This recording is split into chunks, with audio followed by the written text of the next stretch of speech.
What is Cafe Mocha? Cafe Mocha is experts, celebrities. What's up? This is Belbit DeVoe. Yours truly, Idris Elba. This is Fantasia. This is In Vogue. This is India RE. Hey, what's up? This is Brandy. Music and features from a woman's perspective. Intriguing conversation, espresso, the Mocha Mix. So much more. All from a woman's perspective. What flavor are you, baby? This is Cafe Mocha. Easter weekend, and yes, I want to be at Big Mama's eating mac and cheese too, at church, at the mall, brunching with my girlfriends, but this pandemic is not over. New York, New Jersey, Florida are all seeing a spike in cases. Hospitalizations in Michigan are through the roof. So just a reminder to stay masked and socially distanced, or better yet, just stay at home. This weekend, it's the Best to Salute Her, presented by Toyota and AARP. And if you miss our throwback interview with Deneice Williams, you can catch it next hour. Cafe Mocha begins now. Cafe Mocha kicked off the first Salute Her Awards of the year, and Terry Ellis of In Vogue joined us to present an award to her sister from another mister. This woman, my bestie, Holly Robinson Peete, is truly, truly one of a kind. In addition to touching people through her gifts as an actress, she's a philanthropist and a phenomenal mother and wife. Through our many years of friendship, I've only seen her selflessly serve and uplift others. In this pandemic, the needs have never been more pressing. It absolutely blows me away knowing that she's been doing this work for over 20 years. This is why I love her, and this is why she's my sister for life. Hey everybody, it's Holly Robinson Peete, and I just want to say thank you so much for this beautiful award. Look how gorgeous it is. I want to shout out all the phenomenal trailblazers during Women's History Month. Keep doing what you do. I'm inspired by all of you. I want to encourage everyone to support Mocha Cares Foundation and the work that they do. And I want to thank you all for supporting Holly Rod Foundation, my charity for autism and Parkinson's disease. I always say that I wouldn't change my son, who has autism, for the world, but I would try to change the world for my son. And I want to thank you all for changing the world for so many. So thank you so much. This is beautiful. It's heavy. Ooh, it's a workout. And I love you all so much. Thank you. Mwah. We love you too, Holly. And people in the ATL know all about Slutty Vegan. Pinky Cole started with just a food truck and now has 3 restaurants, all while giving back to the communities hardest hit by the pandemic. That's why she won the Powerhouse Award. Being a powerhouse to me means more than just an award. It means being someone who's impactful, who's breaking barriers, and cracking the glass ceiling of what society tells us as women that we cannot be. Opening my business means more than just selling burgers and fries. I get to utilize my platform and resources to uplift my community, along with my foundation, the Pinky Cole Foundation. And a powerhouse for me means not making money, but literally creating a legacy for my family, for my friends, and for the people who know and love me. So again, thank you, Cafe Mocha. Thank you to the Salute Her Awards. I will continue to walk in my power, and I will continue to walk in my pay. Check out the full awards show at saluteher.com. Coming up next hour, we've got Deneice Williams.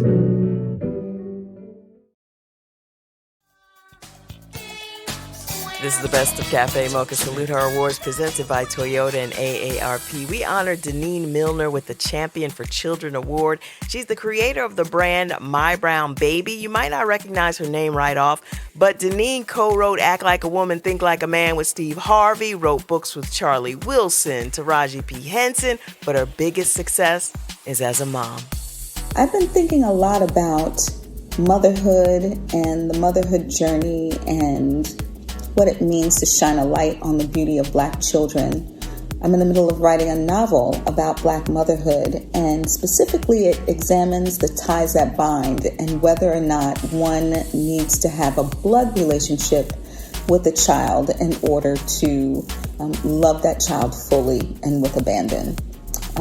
As a child of adoption, I know that you don't have to be related to someone by blood in order to love them big and expansive. And I know that because I was raised by 2 incredible people, Betty and James Milner, who adopted me and my brother and then proceeded to be the best parents that anybody could ever be to a child. And it's this that I think about when I'm doing my work on behalf of Black children, specifically doing the work that helps us shine a light on Black mothers, Black fathers, Black children outside of stereotype, to talk about the beauty of us and the joy of us, the God in us, and why it's so important to shine a light on those things, because we are so much bigger than somebody's stereotype. And so I'm deeply grateful that someone actually noticed this work and is honoring this work, and giving me the wings to fly and to do more in this space as a mother, of course, of two beautiful daughters, as a writer, as an editor, as the head of an imprint, and all of the different things that I do to celebrate Black children and motherhood. Deneice Milner of MyBrownBaby.com. This is the best of Salute Her, presented by Toyota and AARP. It's the Best of Cafe Mocha Salute Her Awards presented by Toyota and AARP, and we all know who helped drive voters to the polls in Georgia. Grassroots organizations like Black Voters Matter, led by LaTosha Brown. She was one of our honorees and accepted her Salute Her Award by singing to us. Ain't gonna let nobody turn me around, turn me around, turn me around. Ain't gonna let nobody turn me around. I'm gonna keep on walking, keep on talking, marching up to freedom's land. I am so incredibly grateful to be among the awardees, honorees tonight, to receive the Salute Her 2021 awards. You know, Black women have always stood on the vanguard of change. We've pushed for our children, for our families, for ourselves, to make sure that our humanity is respected and recognized. That we've been on the vanguard of fighting for democracy and the women's suffrage movement all the way to the civil rights movement. But oftentimes our legacy and our contributions go ignored or overlooked. So I'm very, very grateful tonight to be able that my work is recognized, the work that I lead with Black Voters Matter, the work that we're doing to build power and spread love in our community. So thank you all for acknowledging the work of women. I think this is a moment for us to use our voice, that we lift up our voices and speak truth to power. But we also set a vision using our radical reimaginations of how we want to see our world, how we want to see our communities, how we want to build a nation that is equitable and inclusive and just.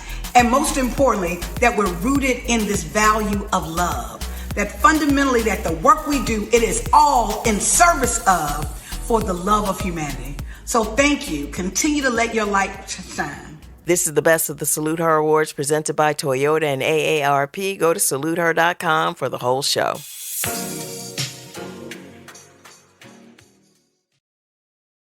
It's Cafe Mocha. Angelique along with Alani Love and Yo-Yo on the line. We have been celebrating this woman since she was little Niecy. She's a 4-time Grammy Award winner. She's got multiple platinum records. Deneice Williams is on the line. Thank you so much for joining us on Cafe Mocha. Oh, it is my pleasure to be here with you ladies. This is good. I am so excited. I have to fangirl out. A little girl in the projects. It was the Rec Center talent show, and I won by lip syncing your song "Free." All right. Okay, good. Then you and I have history then, see? I didn't sing it. I just lip synced. That's okay.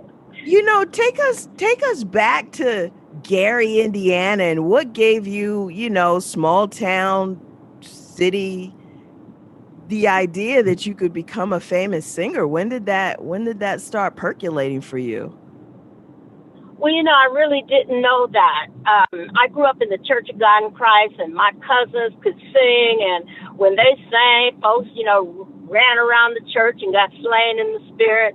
When I sang, they got quiet and listened and cried. And I thought, oh, God, what am I, I'm not in the reaction I wanted. And so, honestly, it was not until I joined Stevie Wonder as a background singer that it began to dawn on me that I had something. But I grew up in a musical family in church in Gary, Indiana, and it was great. We could not afford vocal lessons, so that's where you learn pitch and tone and singing with other singers. And then a lot of what I do, most of what I do, I'm imitating my mom. My mom would not sing out in public, but when she hit the shower, it was on. And so all that little stuff I do, all that little stuff comes from my mom, but just copying her and listening to her and just singing in the church choir and, eventually getting an opportunity to do background singing with Stevie. And that opened it to a career. You've had some huge hits, but you've always managed to keep a pretty low profile. Is that a good thing or a bad thing? It has worked for me. I did that purposely. I got off an airplane in Los Angeles. I had a 14-month-old, a 2-month-old, and $17 in my pocket. Wow. And so, my entry into the business wasn't like, the other people that had gotten the audition and gone to the audition for Stevie and won. I came in with children, so I could not, I was not interested in doing a whole lot of things that a lot of my peers were doing. If I was hanging out at the bar, it was my living room, and I was drinking my drink and having a free concert as often as I liked, but it wasn't anything that I, went out in public and did. And I really have enjoyed the balance in my life because I've been able to have a career, but I've also been able to have family life. And that means a lot to me. I mean, the music is so special, especially how it's touched people, but the music has only been a piece of my pie. It's not, I didn't make it or allow it to become the majority piece of my pie. And I did that by choice. We love you with It's Gonna Take a Miracle, Free, Blackbird, but how did your life change when your song Let's Hear It for the Boy was on the soundtrack for the movie Footloose? Oh my God, night and day. I would go out and I would have dinner and with my family or, lunch with my girlfriends or something. And people would come up and say, can we take a picture? Can we have your autograph? And I would say, sure. If you don't mind, are you guys just starting? Maybe after I eat, I can come over to your table and hang for a minute and we can get that done. And people were always really very cool. But boy, when that Let's Hear It for the Boy came out, things changed. My mom and I were sitting at a stoplight one day, and school at this high school had just let out. And these kids were walking across the street, and somebody recognized me from the video. And they surrounded my car. And I said, listen, Jesus, thank you so much for this, but I am not going to be like Michael Jackson at the Toys R Us with some buck teeth glasses and a afro wig on his head. I said, I'm not up for that. So I thank you for this, but I like the really quiet. And so it changed. It was incredible, though. I mean, to see that door open up, and they put out 3 singles on that project before Let's Hear It for the Boy came out. I kept saying, am I next? Am I next? Am I next? And they didn't do it, but it just jumped off of the project. Some DJ started playing it, and that was it. So that was pretty incredible, very incredible to see how I jumped from this audience to this audience, and now I'm over here. And it was wonderful. I mean, I love the money. Yeah, okay, of course.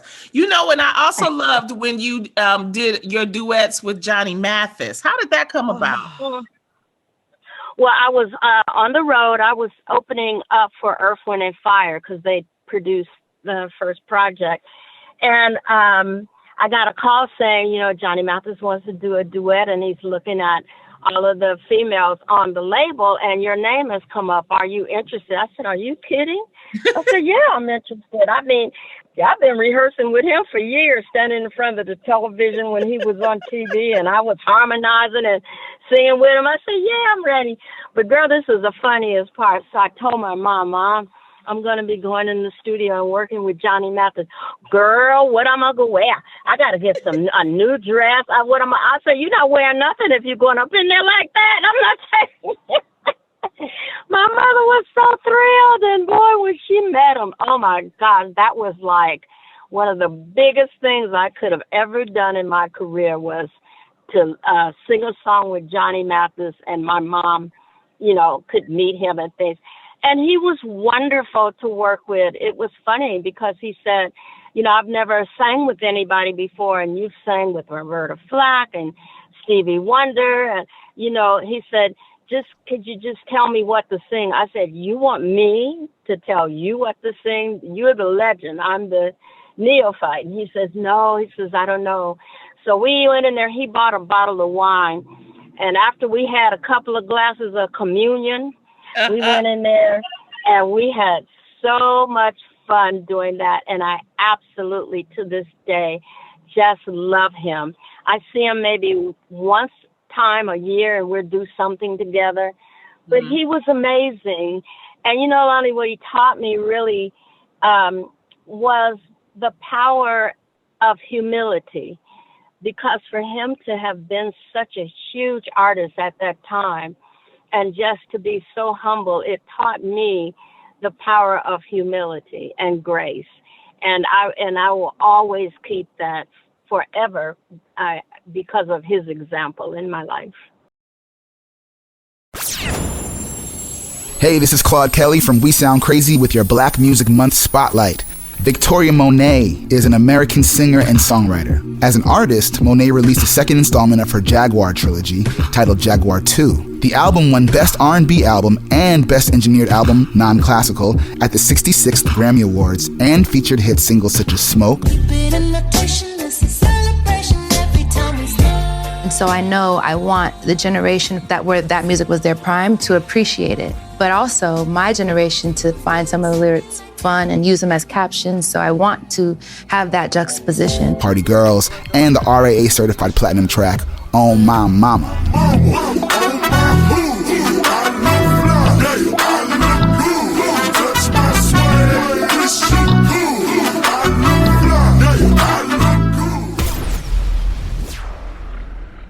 Hey, it's Angelique here. Walt Disney World Resort is bringing you the culture with music, art, and food. Imagine savoring Princess and the Frog's decadent bread pudding and berry beignets at Disney's Port Orleans Resort. Take in Disney's Animal Kingdom Park's Circle of Life Festival, celebrating the Lion King and more. Walt Disney World Resort is a place where you can come and celebrate with your family, and you can do it soulfully. Bring yourself to Walt Disney World Resort and celebrate the culture.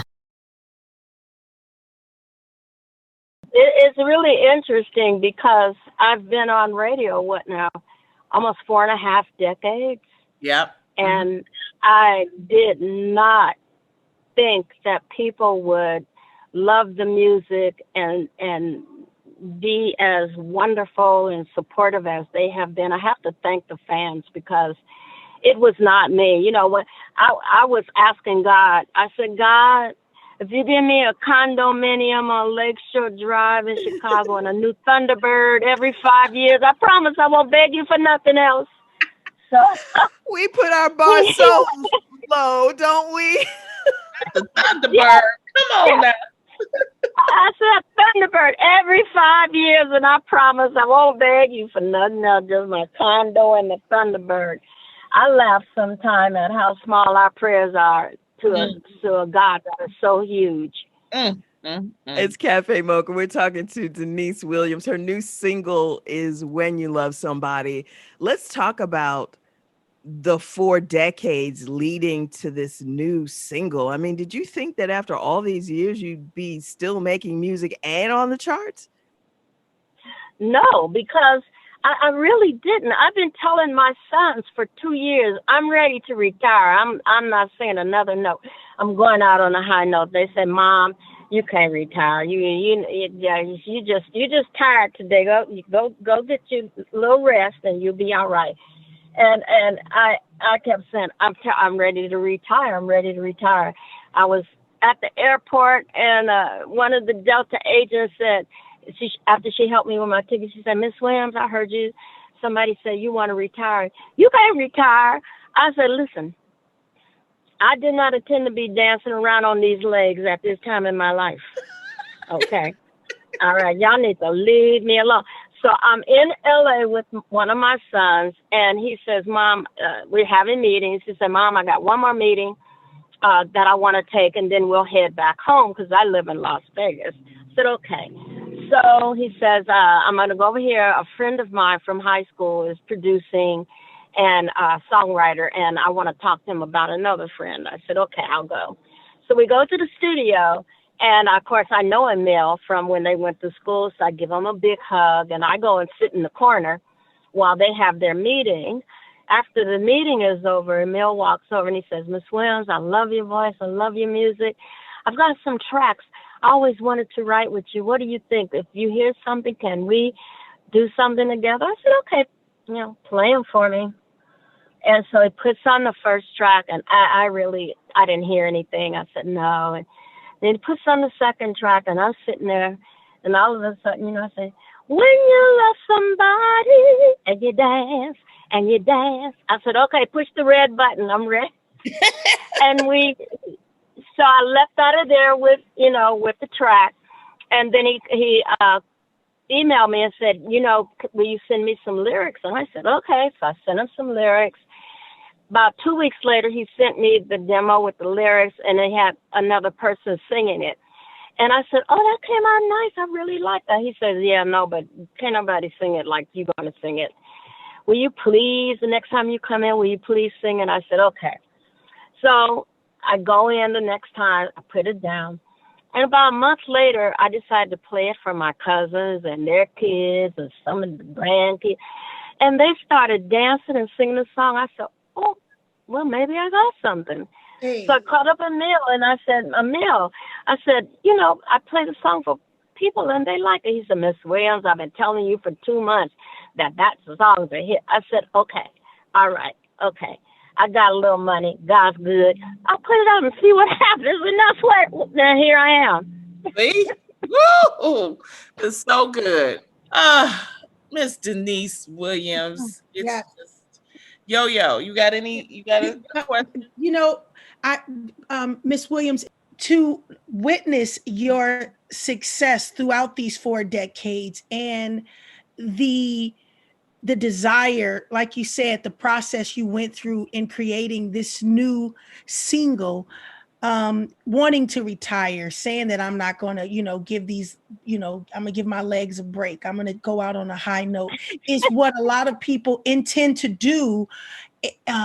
However, you still look amazing. Your voice is still pure and radiant as ever before.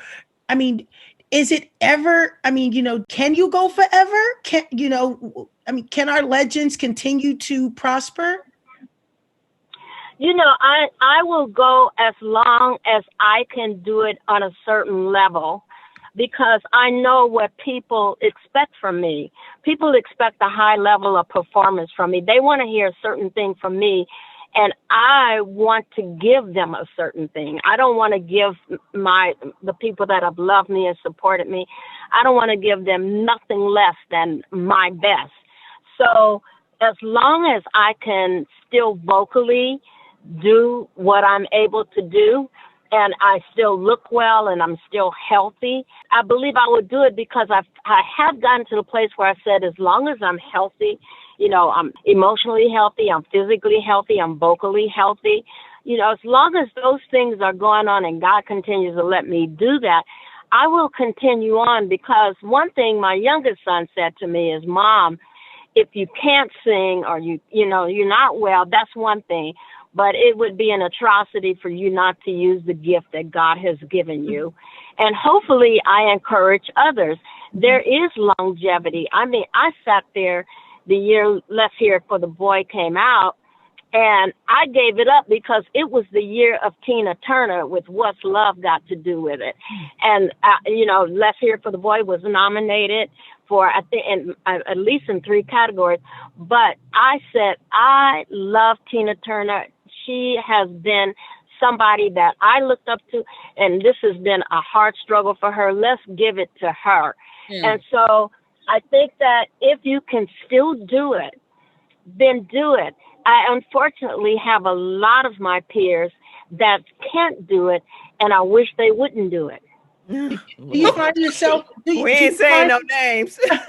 Do you find yourself, Miss Williams, humming any of this new music? Do you find yourself in the shower humming some of this new music you hear on the radio, or do you even listen to the radio? I listen to the radio. I don't usually hum it in the shower, but when it comes on the radio, I'm singing with it. I will sing along because there's some of the music that I do like.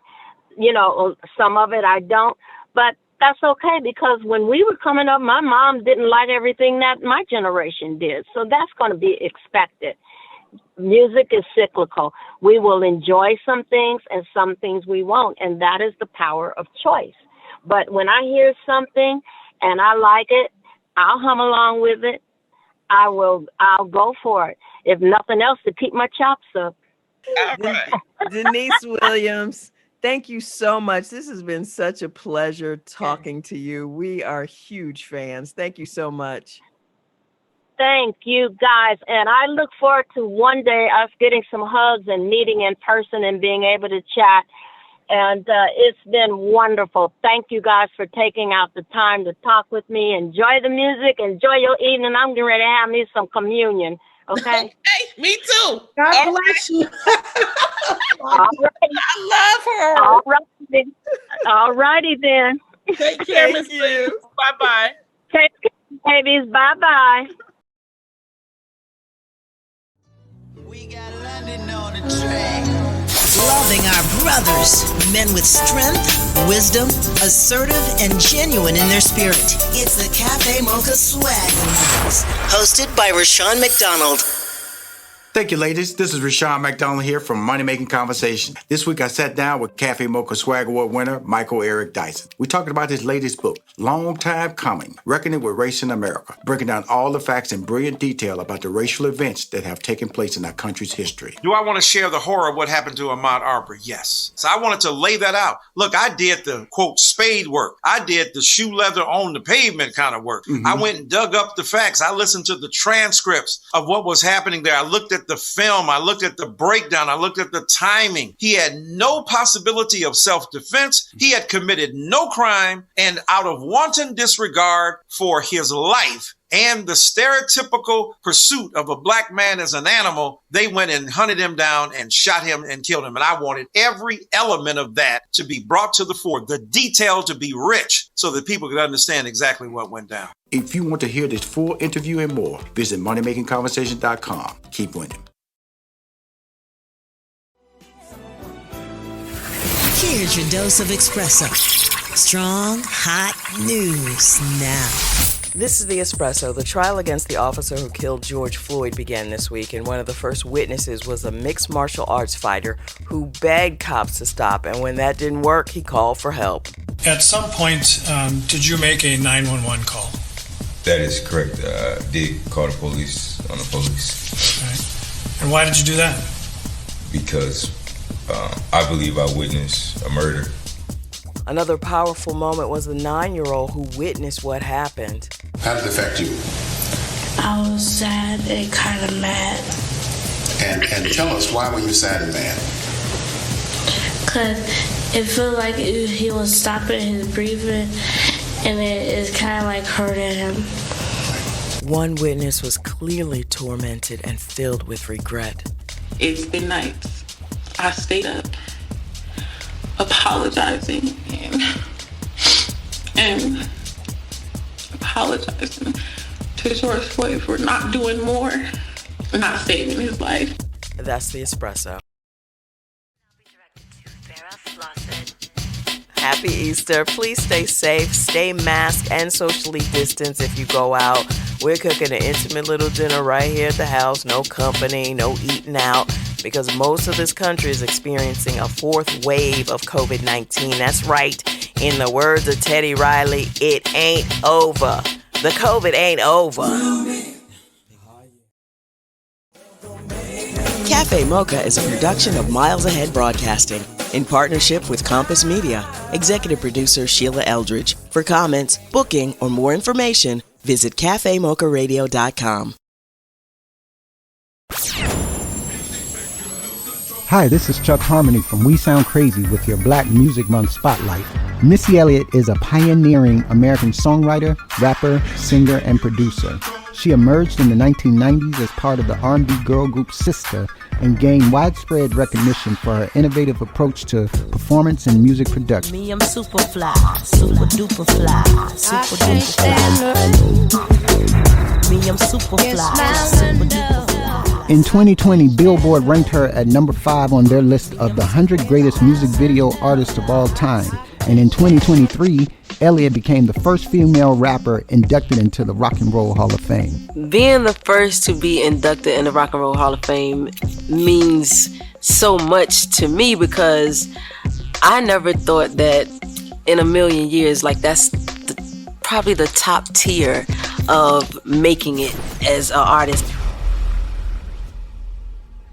Hey, it's Angelique here. Walt Disney World Resort is bringing you the culture with music, art, and food. Imagine savoring Princess and the Frog's decadent bread pudding and berry beignets at Disney's Port Orleans Resort. Take in Disney's Animal Kingdom Park's Circle of Life Festival, celebrating the Lion King and more. Walt Disney World Resort is a place where you can come and celebrate with your family, and you can do it soulfully. Bring yourself to Walt Disney World Resort and celebrate the culture.